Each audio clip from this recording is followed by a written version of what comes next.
A lowly creature like her dares touch my crystal glass. Omar Alfared sneered in Arabic, making the dinner table erupt in a Omar Alfared's Arabic dripped with contempt. A lowly creature like her, touching my crystal. A ripple of laughter followed, confirming Sarah's place as invisible. They don't know, she thought, her hands steady despite the tremor inside. They don't know anything about me. Who drinks from it? The entire hall froze. The billionaire who mocked her now stood stunned as the waitress spoke more fluently than a native.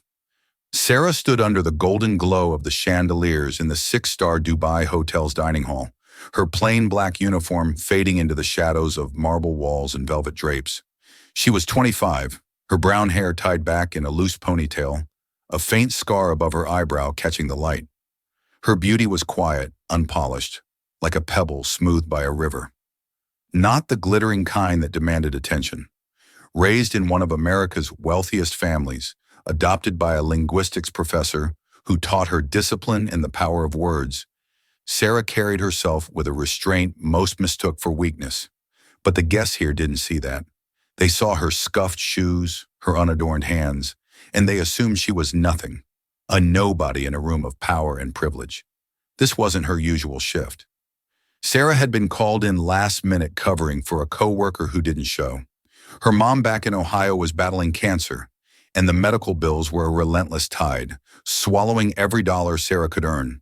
Her feet ached from hours on her feet, her shoulders tight from carrying heavy trays of crystal and silver. Walking into this private dining hall reserved for tycoons and politicians felt like stepping into a lion's den. The air was thick with cologne and condescension, and eyes followed her, judging her before she even reached the table. A woman in a sequin gown leaned toward her friend, her voice a sharp whisper. Is that really the best they could find to serve us? Sarah's jaw clenched, but she kept moving her tray steady, her face a careful mask. Omar Al-Farid sat at the head of the table, his silk suit gleaming, his presence commanding the room.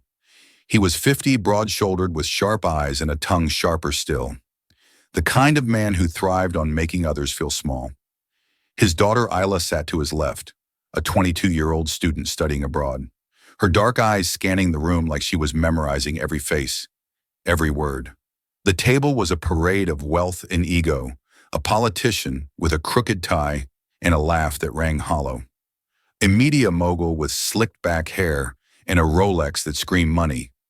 And Clara, a socialite whose pearls and fake smile masked a cruel streak. They were here for a gala dinner, a night of deals and displays, and Sarah was just a prop in their game. Before Omar's words sliced through the air, Sarah felt a deeper cut. In the kitchen during a rare moment of quiet, her phone buzzed in her apron. She slipped it out her heart, sinking as she read the text from her cousin insurance. Denied mom's treatment again. We're out of options. Sarah's breath caught her fingers, gripping the phone so hard her knuckles whitened. She'd been fighting for her mom for months, working every shift, calling every office, pleading for help. The news was a punch she couldn't dodge. She shoved the phone back, wiped her hands on her apron, and stepped back into the dining hall, her face composed but her hands trembling slightly. That's when Omar's voice rang out, his Arabic sharp and mocking, and the laughter hit her like a slap. Sarah's tray clinked softly as she set it down on a side table, the sound barely audible over the guest chatter. A man in a tailored suit, his cufflinks flashing, leaned back and pointed at her apron, his voice loud enough to carry. Did she make that herself? Looks like it came from a discount bin. The table snickered heads, turning to stare at Sarah's plain uniform, the hem slightly frayed from too many washes. She adjusted a glass on the tray, her fingers steady, but her lips pressed into a thin line. A woman with diamond earrings chimed in her tone, mocking. Maybe she's saving up for something better. Good luck with that on a waitress's pay. The laughter swelled again, a cruel undercurrent pulling the room along. Hila shifted in her seat, her fingers pausing on her glass, her eyes flicking to Sarah with a mix of guilt and curiosity. Sarah didn't look up. She moved to the next table. Her steps measured her silence louder than their words. Hey, if this story is hitting you where it hurts, take a second to grab your phone, hit that like button, drop a comment, Maybe share what this moment reminds you of in your own life. And if you want more stories that feel this real hit, subscribe. It's a small thing, but it keeps us connected walking through these moments together. All right, let's dive back into what happened. The laughter from Omar's comments still echoed when Clara leaned forward, her voice sweet but venomous. Letting someone like her serve us is already a blessing, don't you think? The table roared, glasses clinking as if she had told the joke of the century. Sarah's hand shook as she poured water for the politician, the liquid sloshing just enough to betray her nerves. She caught Illa's gaze for a split second. Illa wasn't laughing. Her fingers twisted a napkin, her lips pressed tight like she was holding back a storm. Sarah kept her head down, placing a glass with precision, her movement steady despite the tremor in her hands. Omar leaned back, his smirk wide, his Arabic cutting like a blade. Look at her fumbling like she's lost in a street market. No idea where she is. The politician chuckled, his face flushed from too much wine, his tie slipping looser. Probably just here for the tips, he said, nudging the media mogul. The mogul, his hair gleaming under the chandeliers, snorted. Tips in that outfit. She's lucky we let her in the door. The laughter rolled on each guest, piling on their voices a cruel chorus that bounced off the marble walls, growing louder, sharper. A young man in a velvet jacket, his hair gelled to perfection, leaned across the table, his voice dripping with sarcasm. I bet she's never even been to a place like this before tonight. Look at her holding that tray like it's her first day. The guests nearby chuckled their eyes, darting to Sarah as she adjusted a plate, her fingers brushing the silverware. A woman with a first stole tossed her head back, laughing. She probably thinks this is the height of glamour. Poor thing. Sarah's shoulders stiffened, but she didn't pause, moving to refill a water pitcher. Her face blank, but her eyes catching the light for a moment, sharp and unyielding. Illa's napkin was now crumpled in her lap, her knuckles white as she gripped it. The room's laughter felt like a tide pulling everyone along except for Sarah, who stood steady against it. Sarah kept moving, placing a napkin beside a plate, her fingers brushing the tablecloth's edge. The insults grew personal, biting deeper. Does she even speak English properly? Clara said, her voice carrying to the next table, loud enough to draw a few heads. I bet she's from some dead-end town thinking she's hit the jackpot working here. The media mogul nodded, sipping his wine. Probably can't even spell Dubai. A woman in a red dress at the end of the table giggled, her voice high and mocking. Look at her shoes. Did she borrow them from a thrift store? They're practically falling apart. The room felt colder, the air heavy with their amusement, like a weight pressing on Sarah's chest. Sarah paused, her hands still for the first time. She straightened her eyes, locking onto Omar's. The room didn't notice right away, but Illa did. Her napkin fell to her lap, her breath catching. Sarah's voice was calm, her Arabic so clear it seemed to hum in the air. The crystal glass does not lower the one who holds it. It only reflects the dignity of the one who drinks from it. The words landed like a thunderclap. The laughter died. Omar's smirk vanished, his face paling as if he'd been slapped. The politician coughed his tie, suddenly choking him. A VIP, a woman with a diplomat's badge pinned to her dress, gasped. She understands Arabic. Illa's eyes sparked a small smile breaking across her face like a crack in a dam. The table was silent, forks frozen, glasses hovering in midair. Sarah didn't move. She stood there, hands clasped in front of her, her gaze steady but not defiant. The media mogul shifted his Rolex glinting as he tried to laugh it off. That's unexpected, he muttered, his voice trailing off. Clara's pearls clicked as she swallowed hard, her face flushed, her confidence cracking. The air had shifted like the room was holding its breath, waiting for what came next.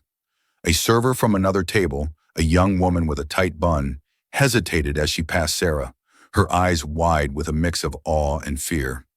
She whispered something to a coworker who glanced at Sarah and quickly looked away. The guest noticed their whispers growing sharper, more curious. A man in a pinstripe suit leaned forward, his voice low but mocking. So, she knows a few words. Doesn't mean she belongs here.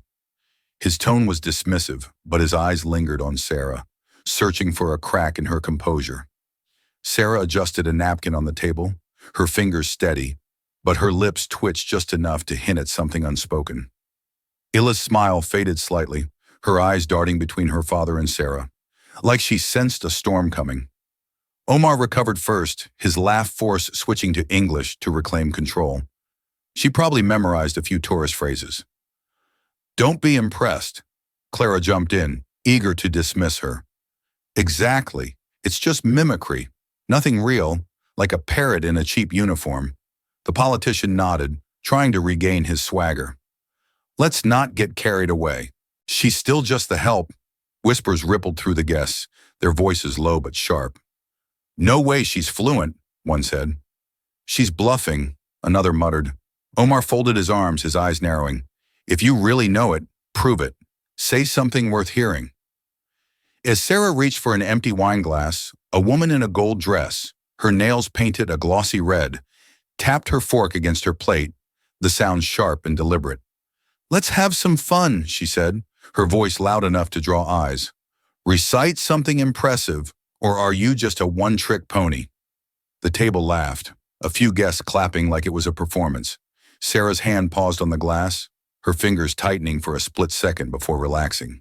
She didn't look at the woman, but her shoulders squared her posture, shifting just enough to command attention. Illa's eyes widened, her breath shallow, as if she knew something big was about to happen. The room's energy shifted the guests, leaning in, waiting for Sarah to fail. Sarah set down the glass, her movement slow, deliberate, like she was giving them time to stew in their doubt. She looked at Omar, her face calm, her eyes sharp with clarity. Then she spoke, reciting a poem by Al-Mutanabi, her voice soft but carrying the weight of centuries. The words flowed like a river over stone, each syllable perfect, the rhythm alive with history. A scholar at the table, a man with thick glasses and a quiet demeanor, nearly dropped his fork. "That's extraordinary," he said, his voice trembling. "Only someone who's lived in the Arab world, studied it deeply, could speak like that." The guests turned to Omar, their eyes expectant, some almost accusing. Ila leaned forward, whispering, "Baba." She got every word right. Her voice was soft but clear, cutting through the silence like a blade. Omar's jaw tightened, his fingers tapping the table a nervous rhythm. Clara's face flushed, her pearls suddenly heavy around her neck. Sarah didn't linger. She moved to the next guest, refilling a water glass, her face unreadable like she hadn't just turned the room upside down. A man with a neatly trimmed beard, his cufflinks engraved with his initials, leaned back in his chair, his voice dripping with condescension. "Pretty words for a waitress. Bet she learned it to impress tourists." His comment drew a few chuckles, but they were quieter now, less certain. Sarah's hand paused mid-motion as she set down a pitcher, her eyes flicking to the man for a moment before returning to her work. The room watched, waiting for her to bite, but she didn't. She straightened a fork on the table, her movements precise, her silence a wall they couldn't break.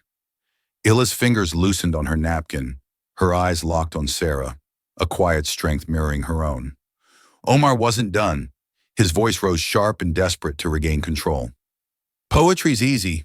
Flowery words don't mean you understand anything real. What do you know about finance? Trade?"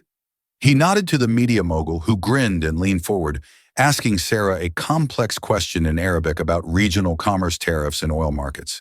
The politician chuckled, muttering, "This will trip her up." Clara sipped her wine, smirking. "Let's see her fake this one." The question was dense, layered with jargon and numbers meant to confuse, a trap designed to expose her. Sarah listened, her head tilted slightly, her eyes bright with focus.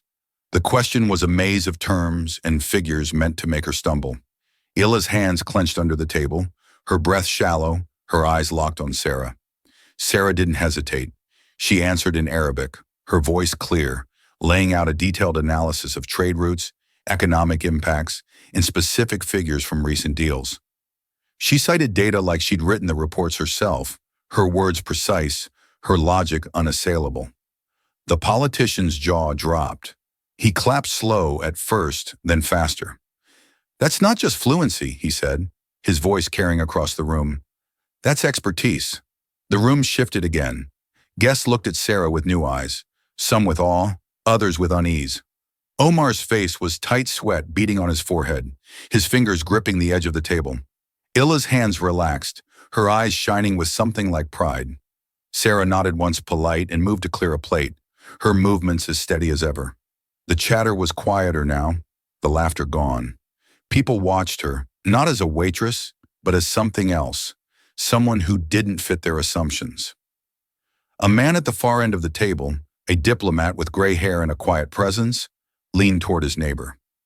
"Who is she?" he whispered, his voice, barely audible, but heavy with curiosity. A woman in a sapphire blue dress, her earrings dangling like chandeliers, tilted her head towards Sarah, her voice low but cutting. "She's probably just showing off to get attention. People like her always do." The comment was quieter, but he carried drawing a few nods from the table. Sarah's hand paused as she adjusted a wine bottle on a side table, her fingers brushing the label, her eyes narrowing slightly. She didn't respond, but her posture shifted her back straighter, her movements more deliberate.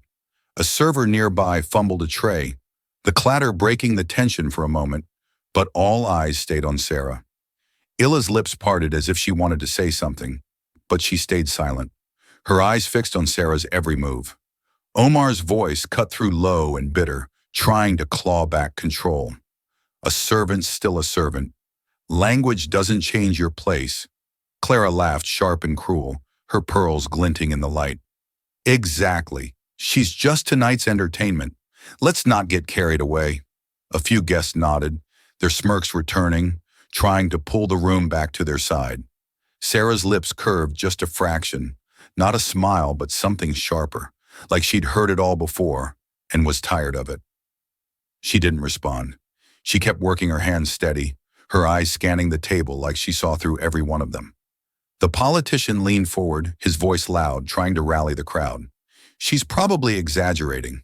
No one like her could know that much." The media mogul nodded his slick hair, catching the light.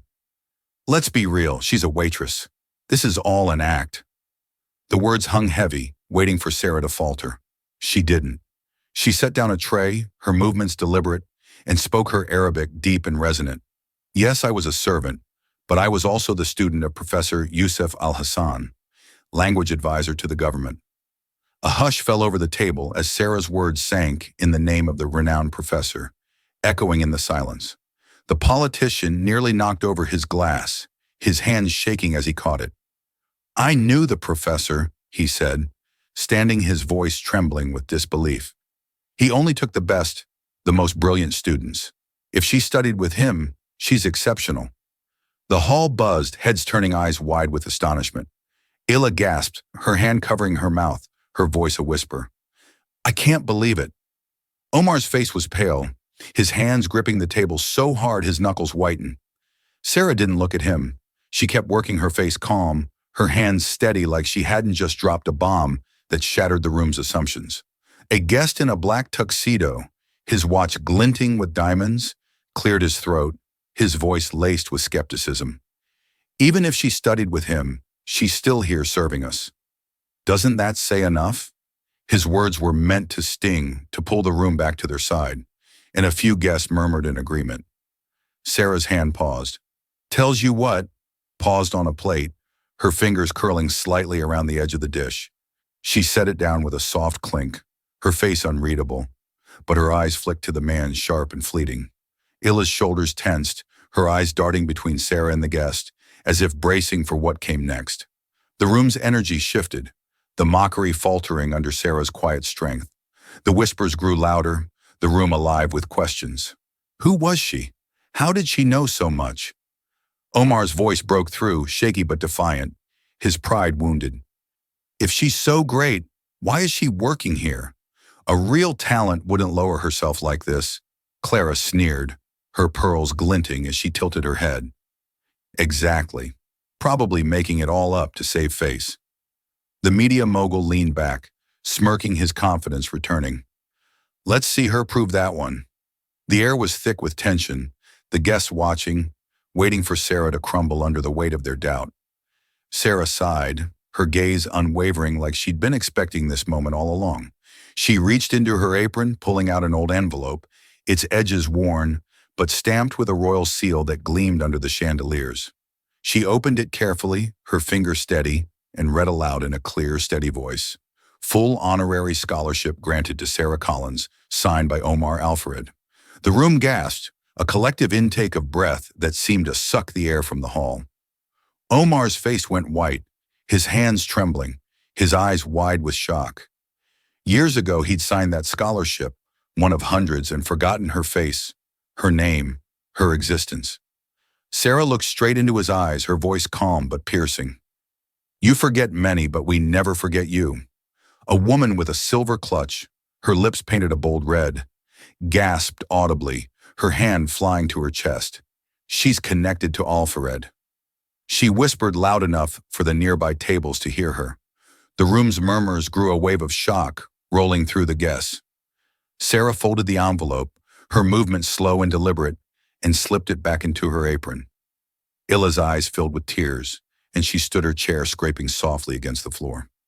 She crossed the room in a few quick steps, throwing her arms around Sarah, her voice breaking. "I'm so sorry," she whispered, her shoulders shaking. Sarah hugged her back, her face soft but firm, her presence steady as a rock. The applause started slowly, a few hesitant claps from the back of the room, then grew into a roar. Guests stood their faces a mix of shock, admiration, and unease. Omar sat frozen, his world crumbling, his hands still gripping the table like it was the only thing holding him together. The politician shook his head, muttering unbelievable, his voice barely audible over the clapping. Clara stared at her wineglass, her face red, her pearls suddenly too tight around her neck. The media mogul looked away, his smirk gone, his confidence shattered. Sarah stepped back, her work resuming as if nothing had happened. But every eye in the room followed her now. A man in a white suit, his cufflinks catching the light, stood up, his voice loud but unsteady. "This doesn't change who she is tonight. She's still serving us." His words were a desperate grasp at control, but they fell flat, drowned out by the applause. Sarah paused, her hand resting on a chair, her eyes meeting his for a brief moment. She didn't speak, but the tilt of her head, the slight raise of her eyebrow, said everything. The room's energy shifted again, the mockery now a fading echo. Illa wiped her eyes, returning to her seat, her gaze never leaving Sarah like she was seeing her for the first time. The night didn't end there.